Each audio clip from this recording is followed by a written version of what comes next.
Hindi po pala yun. Meron pala siyang gustong gawin para sa buhay ko. Hindi niya po ako pinabayaan. Simba po ako. Simba po ako, tapos po, nakinig po ako ng word of God. At sinapuso ko po yun. Tunay na damdamin po yun. Hindi po ako natawag sa akin. Hindi po ako natawag sa kanya ng sabi ko, Lord, hindi mo na ako ng isang pagkakataon. Mabuhay ko po ako. Magpatuloy po ako. Simba po ako na sumat, nakinig po ako. Hanggang sa na-appreciate ko po na yung presensya po ni Lord. Grabe, nasa likod, maramdam ko po yun. Na ituloy ko po ang aking gawain bilang maging Christian. Ang aking panalangin ko lang po sa kanya, no? Kahit na hindi pa po ako magaling, pero masisimba na po ako dito. Magalingin din po ako ngayon. Lahat po ng mga kasalanan ko na itatapos ko pagkakalip po ko natin. Hindi na ako mapalit sa natin. Mga bisyo. Kaya po, pinagaling niya po ako. Ito po ako ngayon, nakagayo po ako sa inyong sa harapan. At patuloy po. Banalan.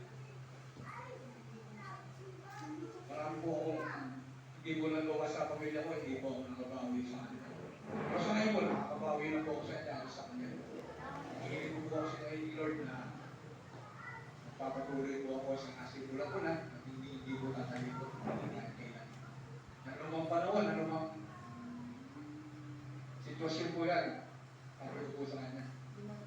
Kaya po, don't give up. Ayun po, papatuloy po ako ngayon.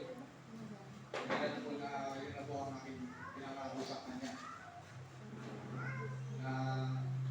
Pero marami pa rin mga pagsubok na nararanasan ko. Pero natend ko na precision ko ni Lord ay nasa akin na napapagtagumpayan ko po ito kahit pa paano. Hindi po ako umihiling sa kanya na parang yung buhay. Tama lang po sa akin na ako po'y pinagaling na at pinalakas at magpapatuloy sa gawain na aking pinagkakita sa akin. Kaya masaya pamilya.